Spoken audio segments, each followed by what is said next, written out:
Welcome to morning express. నేను వెంకట్.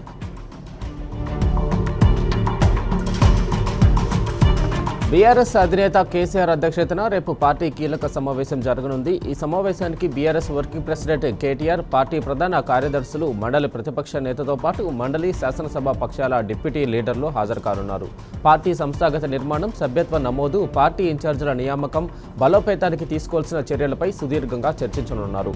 ప్రభుత్వ వైఫల్యాలను ప్రజల్లోకి తీసుకెళ్తున్న తీరుపై దిశానిర్దేశం చేయనున్నారు. భవిష్యత్తులో చేపట్టాల్సిన పోరాట కార్యక్రమాలు, ప్రజల్లోకి తీసుకెళ్లాల్సిన అంశాలపై సూచనలు, సలహాలు ఇవ్వనున్నట్లు సమాచారం. అదేవిధంగా పరిషత్, గ్రేటర్ హైదరాబాద్ పరిధిలోని కార్పొరేషన్ల ఎన్నికల్లో అనుసరించాల్సిన వ్యూహాలపై కూడా ముఖ్య నేతలకు దిశానిర్దేశం చేసే అవకాశాలున్నాయని పార్టీ వర్గాలు తెలిపాయి.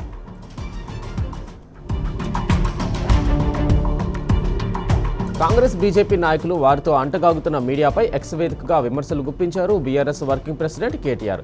ఎవరు ఎక్కువ నీచులు అంటూ ట్వీట్ చేశారు. తన పదవిని, అధికారాన్ని దుర్వినియోగం చేస్తూ కొడుకును కాపాడుతున్న కేంద్ర మంత్ర అని ప్రశ్నించారు. మైనర్ బాలిక తల్లిదండ్రులు ఫోక్సో కేసు పెట్టినా ఏమీ తెలియనట్టు నటిస్తున్న కాంగ్రెస్ ప్రభుత్వమా అని నిలదీశారు. ఇలాంటి ఘోరమైన నేర వార్తను ప్రచురించడానికి కూడా నిరాకరిస్తున్న తెలుగు మీడియానా అంటూ విమర్శించారు కేటీఆర్.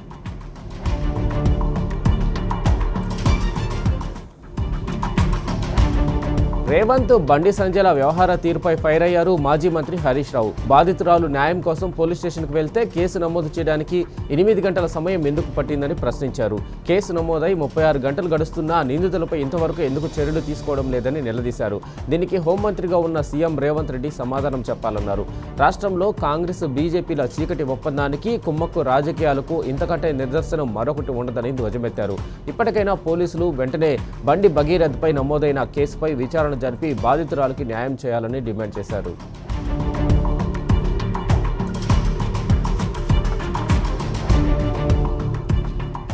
మోడీ పాలనలో ఈ దేశంలో అడుగడుగున అఘాయిత్యాలు జరుగుతూనే ఉన్నాయన్నారు బీఆర్ఎస్ నేత ఆర్ఎస్ ప్రవీణ్ కుమార్. బేటీ బచావో అనే నినాదం ఇచ్చిన ప్రధాని మోడీ అఘాయిత్యాలపై ఎందుకు నోరు మెదపడం లేదని ప్రశ్నించారు. సాక్షాత్తు కేంద్ర మంత్రి తనయుడిపై ఫోక్సో కేసు నమోదైతే అతనిపై చర్యలు తీసుకోకుండా పక్కనే కూర్చోబెట్టుకోవడమేంటని సూటిగా ప్రశ్నించారు.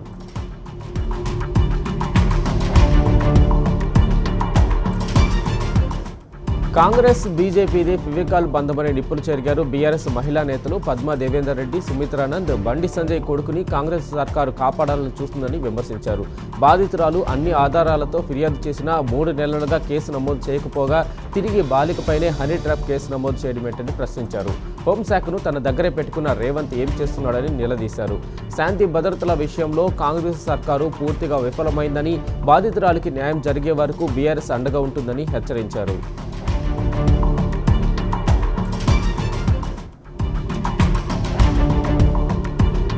బండి సంజయ్ కుమారుడిపై 36 గంటలవుతున్నా ఫోక్సో చట్టం కింద కేసు నమోదు చేయలేదని అన్నారు మాజీ ఎమ్మెల్యే బాల్కా సుమన్. బాధిత కుటుంబానికి న్యాయం జరగాలని అన్నారు. బీజేపీ, కాంగ్రెస్ ములాఖత్ కాకపోతే ముఖ్యమంత్రి ఈ కేసుపై ఎందుకు స్పందించడం లేదని బాల్కా సుమన్ ప్రశ్నించారు.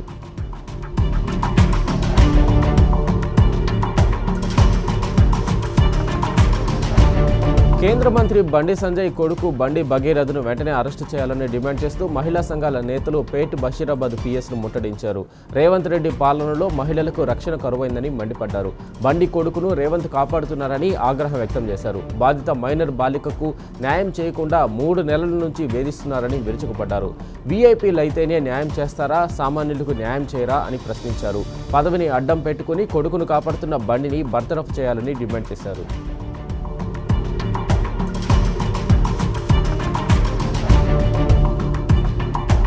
రాష్ట్రంలో ఆడబిడ్డలకు భద్రత లేకుండా పోయిందని మండిపడ్డారు మహిళా సంఘ నాయకులు. కేంద్ర హోంశాఖ సహాయ మంత్రిగా బండి సంజయ్, రాష్ట్ర హోంశాఖ మంత్రిగా రేవంత్ రెడ్డి తమ అధికారాన్ని దుర్వినియోగం చేస్తున్నారని ఆగ్రహం వ్యక్తం చేశారు.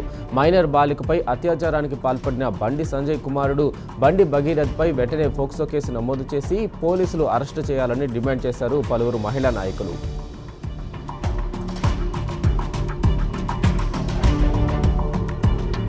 రాష్ట్ర డీజీపీ కార్యాలయాన్ని బీఆర్ఎస్వి నాయకులు ముట్టడించారు. మైనర్ బాలికపై అత్యాచారం చేసిన కేంద్ర హోంశాఖ సహాయ మంత్రి బండి సంజయ్ కొడుకు బండి భగీరథ్ను వెంటనే అరెస్టు చేయాలని డిమాండ్ చేశారు. బేటీ బచావో, బేటీ పడావో అంటూ పెద్ద మాటలు చెప్పే బీజేపీ నాయకత్వం ఈ విషయంపై ఎందుకు మౌనం వహిస్తుందని నిలదీశారు. వెంటనే బండి సంజయ్ను కేంద్ర మంత్రిత్వ శాఖ నుంచి తప్పించాలని డిమాండ్ చేశారు బీఆర్ఎస్వి నాయకులు.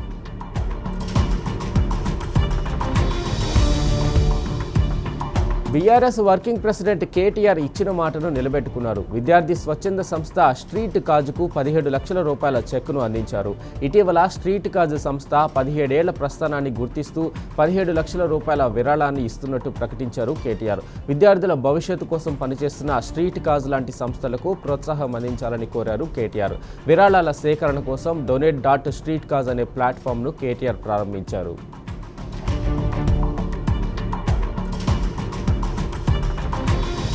ధాన్యం కొనుగోలులో రేవంత్ సర్కారు జాప్యంపై మాజీ మంత్రి హరీష్ రావు ఫైర్ అయ్యారు. అకాల వర్షాలకు దెబ్బతిన్న పంటకు 10,000 రూపాయల నష్టపరిహారం చెల్లించాలని డిమాండ్ చేశారు.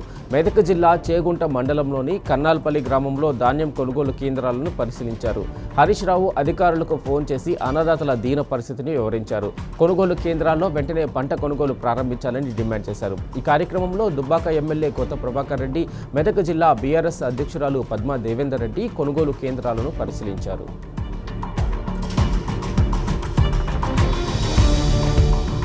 మహబూబాబాద్ జిల్లాలో అకాల వర్షం కురిసింది. దాంతో అన్నదాతలు ఆరుగాలం కష్టపడి పండించిన పంట మొత్తం తడిసి ముద్దయింది. కొనుగోలు కేంద్రాల్లో పోసిన ధాన్యం, మొక్కజొన్న నీటి పాలైంది. ఐకేపీ సెంటర్లలో ధాన్యం పోసి నెల రోజులు దాటినా కొనుగోళ్లు చేయడం లేదని ప్రభుత్వంపై మండిపడుతున్నారు రైతన్నలు. ప్రభుత్వ నిర్లక్ష్యం కారణంగా గత వారం రోజుల్లోనే 3 సార్లు ధాన్యం తడిసిందని రైతులు వాపోయారు.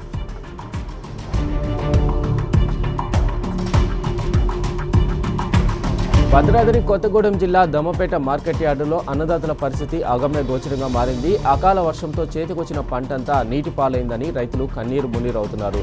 ధాన్యంపై కప్పడానికి టార్పాలియన్లు లేవని, సంచుల కొరత తీవ్రంగా వేధిస్తుందని రైతులు అంటున్నారు.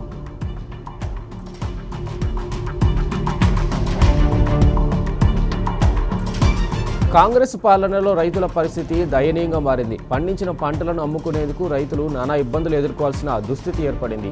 ఆరుగాలం శ్రమించి పండించిన పంటలను అమ్ముకునే దిక్కు లేకుండా పోయింది. ఆదిలాబాద్, నిర్మల్ జిల్లాలలో గత నెల రోజులుగా రైతులు పంటలు అమ్ముకునేందుకు అనేక ఇబ్బందులు ఎదుర్కొంటున్నారు. ప్రభుత్వము కొనుగోలు కేంద్రాలను ఏర్పాటు చేసినప్పటికీ నామమాత్రంగానే పంటలను కొనుగోలు చేస్తుంది.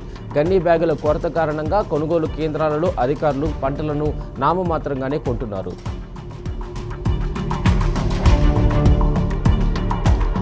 నాగర్ కర్నూలు మార్కెట్ యార్డులో మొక్కజొన్న పంటంతా అకాల పాలైంది. ఆరబోసిన మొక్కజొన్న వరద నీటిలో కొట్టుకుపోవడంతో రైతులు కన్నీరు పెట్టుకున్నారు. తడిసిన మొక్కలను కొంటారో కొనరో అని అన్నదాతలు ఆందోళన చెందుతున్నారు.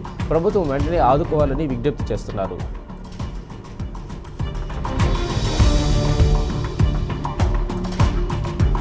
మహబూబాబాద్ జిల్లా దంతాలపల్లి మండల కేంద్రంలో రైతన్నలు బొగ్గమన్నారు. వరంగల్ ఖమ్మం జాతీయ ప్రధాన రహదారిపై రైతులతో కలిసి మాజీ మంత్రి రెడ్డి నాయక్ రాస్తారోకో నిర్వహించారు.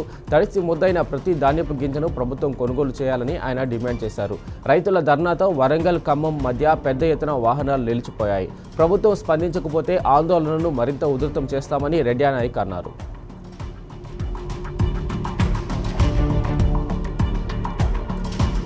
రైతుల గోడు వినేవాడు లేడు, మొర ఆలకించేవాడు లేడు. దైన్యం నిండిన కళ్లతో సాయం కోసం ఎదురుచూస్తున్న వారిని ఆదుకునేవారు లేరు. కేసీఆర్ ప్రభుత్వ హయాంలో ఎంతో సంతోషంగా సాగిపోయిన తమ బతుకులు ఇప్పుడు అరణ్య రోదనగా మారిందని ఇల్లందు రైతులు ఆవేదన వ్యక్తం చేస్తున్నారు.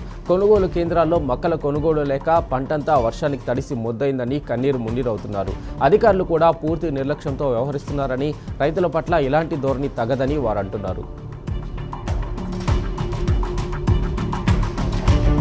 నాగర్ కర్నూలు జిల్లా కల్వకుర్తి మండలంలో అకాల వర్షం రైతులను నిండా ముంచేసింది. అసలే ధాన్యం కొనుగోలు జరగడం లేదన్న బాధలో ఉన్న రైతులకు అకాల వర్షం తీరని వేదన మిగిల్చింది. ఆరుగాలం కష్టించి పండించిన పంట వర్షానికి తడిసి ముద్దవడంతో రైతన్నలు కన్నీరు మున్నీరవుతున్నారు. కొనుగోలు ఆలస్యం కావడం వల్లే తమకి దుస్థితి ఏర్పడిందని రైతులు ఆవేదన చెందుతున్నారు.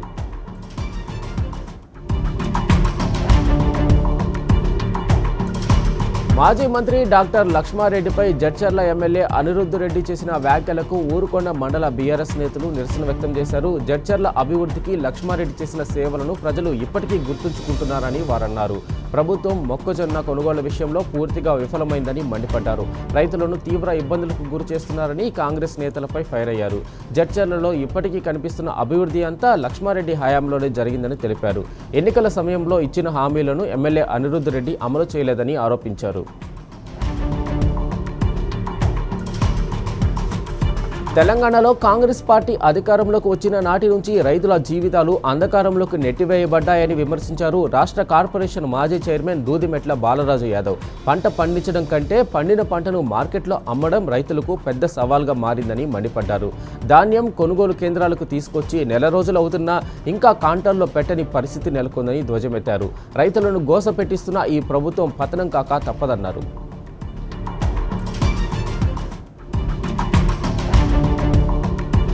బీఆర్ఎస్ పార్టీలో చేరికలు జోరుగా సాగుతున్నాయి. మేడ్చల్ జిల్లా ఎమ్మెల్యే మల్లారెడ్డి క్యాంపు కార్యాలయంలో కాంగ్రెస్ ఇతర పార్టీలకు చెందిన 100 మంది కార్యకర్తలు, యువకులు జిల్లా గ్రంథాలయ మాజీ చైర్మన్ భాస్కర్ యాదవ్ ఆధ్వర్యంలో గులాబీ కండువా కప్పుకున్నారు. పార్టీలో చేరిన వారందరికీ బీఆర్ఎస్ కండువాలు కప్పి పార్టీలోకి ఆహ్వానించారు.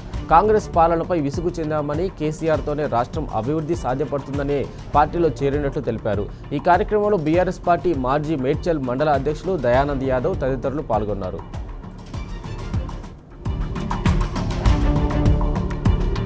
దేశాభివృద్ధిలో హైదరాబాద్ కీలక భాగస్వామి అని అన్నారు ప్రధాని మోడీ. తెలంగాణ అభివృద్ధి కోసం కేంద్రం అనేక పథకాలను తీసుకొచ్చిందని అన్నారు. 2 ఏళ్ల తర్వాత రాష్ట్ర పర్యటనకు వచ్చిన ప్రధాని మోడీ గచ్చిబౌలిలోని HICC నుండి 9,400 కోట్ల విలువైన అభివృద్ధి ప్రాజెక్టులను వర్చువల్ ద్వారా ప్రారంభించారు. తెలంగాణ అభివృద్ధి చెందితేనే దేశం అభివృద్ధి సాధించినట్లని ప్రధాని అన్నారు.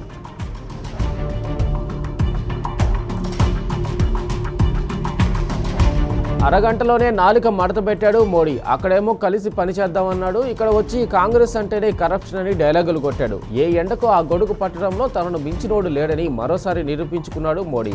తాను 2 తలల సర్పమేనని మళ్లీ చాటుకున్నాడు. 13 ఏళ్లలో తెలంగాణకు ఏం చేశామో చెప్పకుండా అడ్డమైన రాజకీయాలని మాట్లాడిపోయాడు మోడీ. అసలు ఏ ముఖం పెట్టుకుని తెలంగాణకు వచ్చావయ్యా మోడీ అని తెలంగాణ సమాజం తీవ్రంగా తోలనాడింది.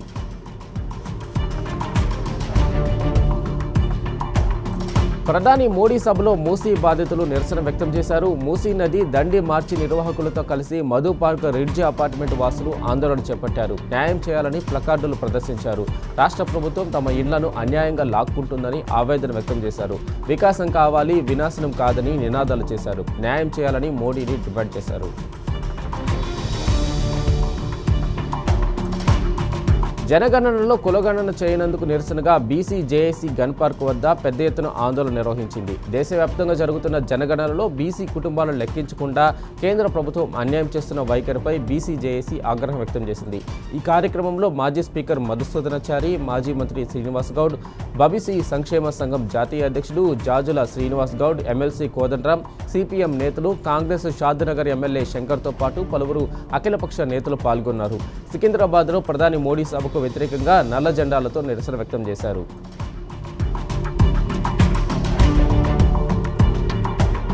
సిపిఐ ఫ్యాక్టరీపై ప్రధాని మోడీ స్పష్టమైన హామీ ఇవ్వాలని సిసిఐ సాధన కమిటీ డిమాండ్ చేసింది. ప్రధాని మోడీ తెలంగాణ పర్యటన సందర్భంగా సిసిఐ సాధన కమిటీ ఆదిలాబాద్లో పెద్ద ధర్నా నిర్వహించింది. ఎన్నికల సందర్భంగా ఇచ్చిన హామీని నిలబెట్టుకోవాలని సాధన కమిటీ కన్వీనర్ మల్లేష్ డిమాండ్ చేశారు. సిసిఐ ఫ్యాక్టరీని పునఃప్రారంభించాలని ఆయన విజ్ఞప్తి చేశారు.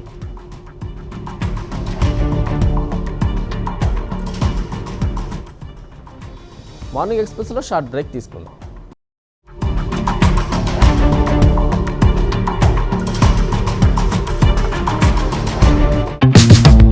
ముందుండాలంటే ముందే యాక్షన్ తీసుకోవాలి. యూట్యూబ్ లో టీ న్యూస్ తెలుగును సబ్స్క్రైబ్ చేయండి. ఫేస్బుక్ లో టీ న్యూస్ తెలుగును ఫాలో చేయండి. ఇన్స్టాగ్రామ్ లో టీ న్యూస్ తెలుగు అప్డేట్స్ మిస్ కాకండి. ఎక్స్ లో టీ న్యూస్ తెలుగును, అలాగే సిఓ శైలేష్ రెడ్డి స్పీక్స్ ను ఫాలో చేయండి.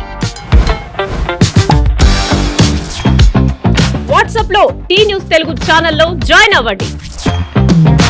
తెలంగాణలో జరిగేది ముందుగా మీకు చెప్పేది టీ న్యూస్ తెలుగు మాత్రమే.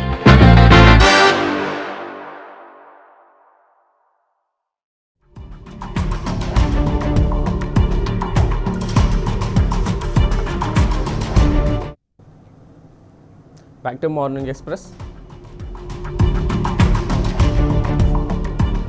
మాతృ దినోత్సవం సందర్భంగా మాతృమూర్తులందరికీ శుభాకాంక్షలు తెలిపారు బీఆర్ఎస్ వర్కింగ్ ప్రెసిడెంట్ కేటీఆర్. తాను ఈ రోజు ఇలా ఉన్నానంటే దానికి కారణం ఏమీ ఆశించకుండా తన సర్వస్వాన్ని దారబోసిన మహిళే కారణమన్నారు.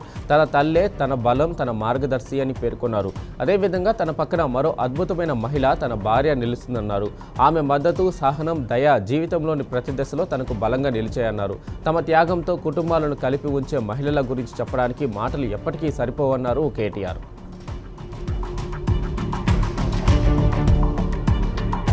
రాష్ట్ర ప్రభుత్వం తీసుకున్న ఇంటర్ బోర్డు రద్దు నిర్ణయంపై తెలంగాణ ప్రైవేటు జూనియర్ కాలేజీల అసోసియేషన్ అభ్యంతరం వ్యక్తం చేసింది. ఇంటర్ బోర్డును రద్దు చేసి స్కూల్ ఎడ్యుకేషన్లో విలీనం చేయడం సమంజసం కాదని, ఇలాంటి నిర్ణయాల వల్ల విద్యార్థులు, తల్లిదండ్రులు ఇబ్బందులు పడుతున్నారని మండిపడుతున్నారు. నిపుణులు, విద్యావేత్తలతో చర్చించకుండా నిర్ణయాలు తీసుకోవడం సరికాదన్నారు జూనియర్ కాలేజీల అసోసియేషన్ ప్రతినిధులు.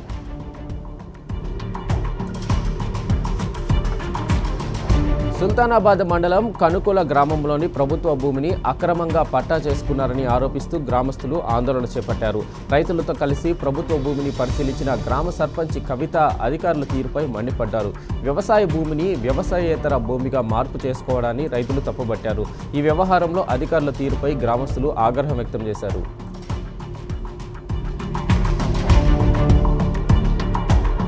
మేడ్చల్ జిల్లా గుండ్లపోచంపల్లిలోని సాకేత్ గేటెడ్ కమ్యూనిటీలో భారీ మోసం వెలుగు చూసింది. బిల్లాల యజమానులకు తెలియకుండా సాకేత్ ఇంజనీరింగ్ ప్రైవేట్ లిమిటెడ్కు చెందిన డైరెక్టర్లు 35 బిల్లాలను తనఖా పెట్టి కోట్ల రూపాయలు కాజేశారు. విషయం తెలుసుకున్న బాధితులు పోలీస్ స్టేషన్ బాటపట్టారు. సాకేత్ ఇంజనీర్స్ ప్రైవేట్ లిమిటెడ్కి చెందిన డైరెక్టర్లు, ఎండీ పైన కేసులు పెట్టారు. మేడ్చల్ సర్కిల్ గుండ్లపోచంపల్లి పరిధి గౌడవేలిలోని సాకేత్ ఇంజనీర్స్ ప్రైవేట్ లిమిటెడ్ పేరుతో 220 విల్లాలను నిర్మించారు. ఇందులో నుండి దాదాపు 35కు పైగా విల్లాలకు మార్టిగేజ్ చేసి వాటిపై దాదాపు 85 కోట్ల రూపాయలకు రుణాలు పొందారని ఆరోపణలు వినిపిస్తున్నాయి.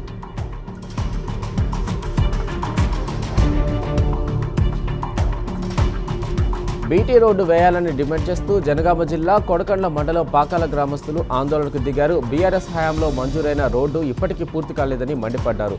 2 ఏళ్లుగా అనేక ఇబ్బందులు పడుతున్నామని గ్రామస్తులు ఆగ్రహం వ్యక్తం చేశారు. వారం రోజుల్లో రోడ్డు పనులు ప్రారంభం కాకపోతే పెద్ద ఎత్తున ఆందోళన చేపడతామని పాకాల గ్రామస్తులు హెచ్చరించారు.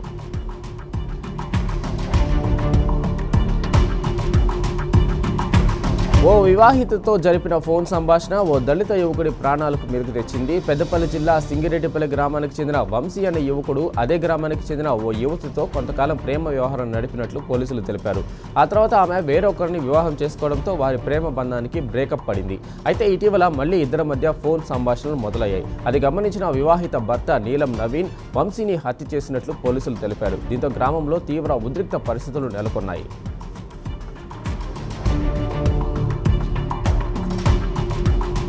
కాంగ్రెస్ ప్రభుత్వం చేస్తున్న పర్యావరణ విధ్వంసానికి వ్యతిరేకంగా బసవతారకం క్యాన్సర్ ఆసుపత్రి కూడలి వద్ద యువకులు స్వచ్ఛందంగా పెద్ద ఎత్తున ఆందోళన చేపట్టారు. అండర్ పాస్, ఫ్లైఓవర్ పేరుతో 100ల కొద్ది చెట్లను నరికివేయడం పట్ల తీవ్ర అభ్యంతరం వ్యక్తం చేశారు. కేబీఆర్ పార్క్ ఫుట్పాత్ పై మానవహారంగా నిల్చొని నినాదాలు చేశారు. Save trees, save KBR park అంటూ నినాదాలు చేశారు. ఫ్లైఓవర్ వద్దు, కేబీఆర్ ముద్దు అంటూ నినదించారు. ప్రభుత్వం వెంటనే ఫ్లైఓవర్, అండర్ పాస్ల నిర్మాణం ఆలోచనను విరమించుకోవాలని డిమాండ్ చేశారు.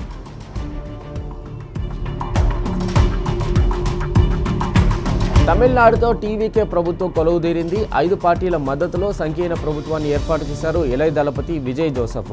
చెన్నై నెహ్రూ ఇండోర్ స్టేడియం వేదికగా ఆయన ముఖ్యమంత్రిగా ప్రమాణ స్వీకారం చేశారు. కిక్కిరిసిన జనసమూహం మధ్య విజయ్తో ప్రమాణం చేయించారు తమిళనాడు గవర్నర్ రాజేంద్ర అర్లేకర్. ఇక విజయ్తో పాటు మరో 9 మంది మంత్రులుగా ప్రమాణం చేశారు.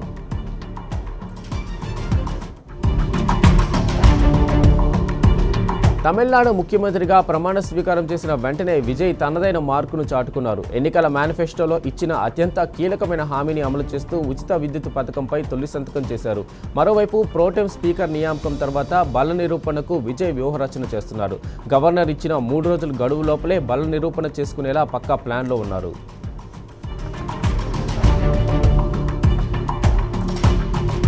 అన్నాడీఎంకేలో అగ్గిరాజుకుంది. పళనిస్వామి తీరుపై అసంతృప్తి రగులుకుంటుంది. అసెంబ్లీ ఎన్నికల ఫలితాలు వెల్లడైనప్పటి నుండి పార్టీలో వేరుకుంపటి మొదలైంది. డీఎంకేతో పొత్తుగట్టి విజయ్ను అధికారంలోకి రాకుండా చేయాలని పళనిస్వామి తీవ్రంగా ప్రయత్నించినట్లు ప్రచారం జరుగుతుంది.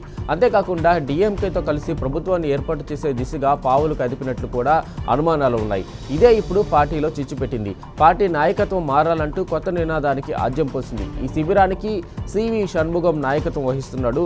గెలిచిన ఎమ్మెల్యేలలో 30 మంది విడిగా అంటి ముట్టినట్టుగా వ్యవహరించడం పార్టీలో తీవ్రమైన అంతర్గత విభేదాలకు అద్దం పడుతుంది.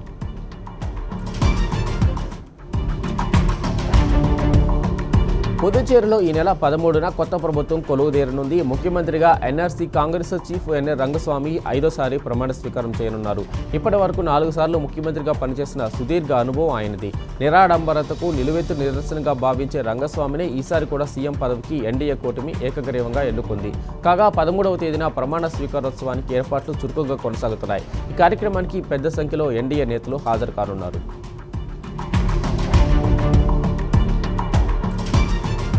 అసెంబ్లీ ఎన్నికల ఫలితాలు వెల్లడై వారం రోజులు గడిచిపోయింది. కేరళ సీఎం ఎవరన్నది ఇంకా తేలలేదు. 3 నేతలు సీఎం పదవి కోసం పోటీ పడుతుండగా ఎవరో ఒకరిని ఖరారు చేయడంలో కాంగ్రెస్ అధిష్టానం తీవ్రంగా నానుస్తుంది. కేంద్ర పరిశీలకులుగా కేరళ వెళ్లి సొంత పార్టీ నేతలతో పాటు కూటమి నేతల అభిప్రాయాలను కూడా అజయ్ మకెన్, ముకుల్ వాస్నిక్ స్వీకరించారు. ఓ నివేదికను అధిష్టానానికి అందజేశారు. రోజులు గడుస్తున్నాయి కానీ కేరళ సీఎం పేరు ప్రకటించడంలో కాంగ్రెస్ తీవ్ర తాత్సారం చేస్తుండటంతో సొంత పార్టీలోనే అసంతృప్తి వ్యక్తమవుతుంది.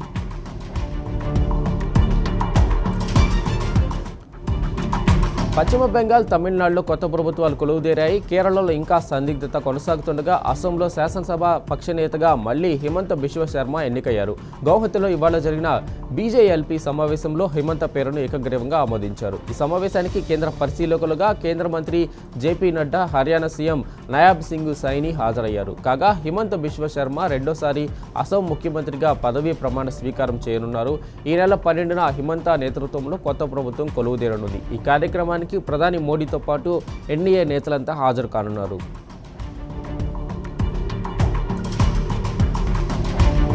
పంజాబ్ మంత్రి సంజీవ్ అరోడాను అరెస్టు చేసింది ఎన్ఫోర్స్మెంట్ డైరెక్టరేట్. మనీ లాండరింగ్ కేసులో ఆయన్ను అదుపులోకి తీసుకుంది. ఈడీ విజ్ఞప్తితో సంజీవ్కు సెషన్స్ కోర్టు 7 రోజుల రిమాండ్ విధించింది. కాగా ఆయన అధికారిక నివాసం ఢిల్లీ, హర్యానాలో సోదాలు నిర్వహించిన ఈడీ అధికారులు 100 కోట్ల విలువైన స్థిర చరాస్తులను సీజ్ చేశారు. 100 కోట్ల రూపాయల జీఎస్టీ మోసానికి సంబంధించిన కేసులో అరెస్టు చేశారు. అయితే సంజీవ్ అరెస్టును ఖండించారు ఆప్ నేతలు. పంజాబ్లో పాగా వేయడానికే దర్యాప్తు సంస్థలను మోడీ సర్కారు పావులుగా వాడుకుంటుందని ఆరోపించారు. కర్ణాటక ముఖ్యమంత్రి సిద్ధరామయ్య కేబినెట్లో కీలక మంత్రి పదవి నిర్వహిస్తున్న డి సుధాకర్ మృతి కర్ణాటక రాజకీయాల్లో విషాదాన్ని నింపింది. కొంతకాలంగా లంగ్స్ ఇన్ఫెక్షన్తో బాధపడుతున్న 66 ఏళ్ల సుధాకర్ చికిత్స పొందుతూ మరణించారు. చిత్రదుర్గ జిల్లాకు చెందిన డి సుధాకర్ హిరియూర్ అసెంబ్లీ సుధానం నుంచి గెలుపొందారు. తన సుదీర్ఘ రాజకీయ ప్రస్థానంలో అనేక కీలక మంత్రిత్వ శాఖలను చేపట్టారు. ప్రజలతో ఎంతో మమేకమై పనిచేసే నాయకుడిగా పేరొందిన సుధాకర్ మృతికి రాష్ట్ర ప్రభుత్వం 7 రోజులు సంతాప దినాలుగా ప్రకటించింది. ఆయన సొంత జిల్లా చిత్రదుర్గలో ఒకరోజు సెలవు దినంగా ప్రకటించారు. పశ్చిమాసియాలో ఉద్రిక్తతలు ఇంకా తీవ్రమయ్యాయి. కాల్పుల విరమణ అమల్లో ఉన్న అమెరికా, ఇరాన్ల మధ్య దాడులు ఆగడం లేదు. దీంతో శాంతి చర్చలపై సందేహాలు తలెత్తుతున్నాయి. తాజాగా 2 ఇరాన్ చమురు ట్యాంకర్లపై అమెరికా దాడికి దిగడంతో పరిస్థితి ఒక్కసారిగా మారిపోయింది. మరోవైపు Iran Islamic revolutionary guard corps సంబంధాలు ఉన్నాయన్న ఆరోపణలతో 41 మందిని బహ్రెయిన్ అరెస్టు చేసింది. దీంతో అమెరికా, దాని మిత్ర దేశాల తీరుపై ఇరాన్ బగ్గుమంటుంది. గల్ఫ్ దేశాలపై ప్రతిదాడులకు సిద్ధమవుతుంది. పశ్చిమాసియాలో యుద్ధాన్ని ముగించడం, హర్మూజ్ను తిరిగి తెరవడం, వివాదాస్పద అణు కార్యక్రమం నిలిపివేత ఒప్పందాలపై ఇరాన్కు ప్రతిపాదనలు పంపింది అమెరికా. అయితే అగ్రరాజ్యపు తాజా ప్రతిపాదనలపై ఇరాన్ ఇంకా స్పందించలేదు. కొన్ని అంశాలపై తమకు అభ్యంతరాలు ఉన్నాయని అంటుంది. అణు కార్యక్రమం నుంచి వెనక్కి తగ్గే ప్రసక్తి లేదని సంకేతాలు ఇస్తుంది. ఇటు అమెరికా మద్దతుగా నిలుస్తున్న బహ్రెయిన్కు ఇరాన్ హెచ్చరికలు జారీ చేసింది. అమెరికాకు ఒత్తాసు పలికితే తీవ్ర పరిణామాలు ఎదుర్కోవాల్సి వస్తుందని హెచ్చరించింది.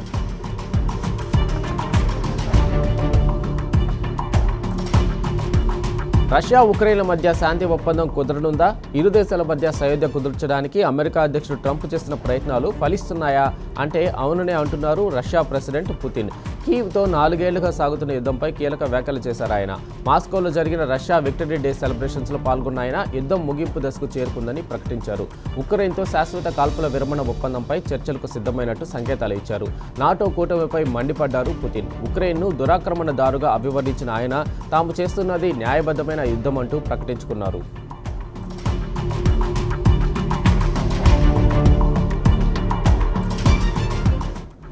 హంగేరీలో తీర్జా ప్రభుత్వం కొలువుదీరింది. 16 ఏళ్ల పాటు సాగిన విక్టర్ ఓర్బన్ అధికార సామ్రాజ్యాన్ని కుప్పకొల్చి ప్రధానిగా బాధ్యత చేపట్టారు 45 ఏళ్ల పీటర్ మాగ్యార్. హంగేరీ పార్లమెంట్లో నూతన ప్రధానిగా ప్రమాణ స్వీకారం చేశారు. తాను పాలించడానికి కాదు, సేవ చేయడానికి వచ్చానంటూ యావత్తు ప్రపంచ దృష్టిని ఆకర్షించారు పీటర్. మరోవైపు ప్రధాని ప్రమాణ స్వీకారం చేస్తున్న సమయంలో దేశ రాజధాని బుడాపెస్ట్లోని కోసుత్తు స్క్వేర్ వద్ద వేలాది మంది మద్దతుదారులు చేరుకుని పెద్ద ఎత్తున సంబరాలు జరుపుకున్నారు. డెమోక్రటిక్ రిపబ్లిక్ ఆఫ్ కాంగోలో ఉగ్రముఖలు రెచ్చిపోతున్నాయి. తాజాగా ఇటూరి, నార్త్ కివు ప్రావిన్సులో దాడులకు తెగబడ్డారు. ఈ దాడుల్లో 79 మంది సామాన్యులు మృతి చెందగా వందలాది మంది తీవ్రంగా గాయపడ్డారు. మిలిటెంట్లు వేలాది ఇళ్లను తగలబెట్టడంతో జనం ప్రాణాలను కాపాడుకునేందుకు పరుగులు తీశారు. రంగంలోకి దిగిన కాంగో సైన్యం సహాయక చర్యలను వేగవంతం చేసింది. బాధితులను సురక్షిత ప్రాంతాలకు తరలిస్తుంది.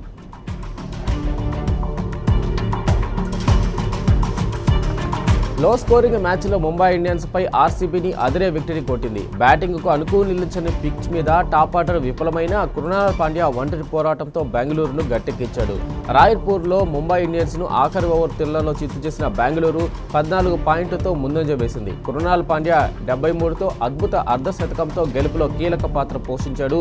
ముంబైని 166కి కట్టడి చేసిన ఆర్సీబీ ఇన్నింగ్స్ కూడా తడబడుతూనే సాగింది.